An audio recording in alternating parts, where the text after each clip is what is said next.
政部上新的政策，今年报税延后1个月到6月底为止。也毋过财经部会逐天下晡召开的纾困记者会，互外界批评讲实在是真无接地气，也就是讲一寡纾困的政策，民众根本就是耳听雷，根本就听无。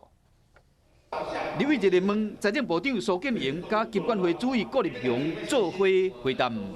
尽我们的力量来努力。我想我的态度跟郭主委都是一样的了。对纾困有信心，财政部要让人民有感觉，先做这件代志。很正式的要延长，把这个所得税申报期间从5月31号再延长1个月到6月30号为止。报税拢延到6月底，纳税嘛使延后也是分期。财政部用尽步数，不过金管会嘛面临上市贵公司头一季营收是3年来上少的，金控3月份利润差不多减6成。去年是历史次高现在3月份，我觉得还要再看后续啦。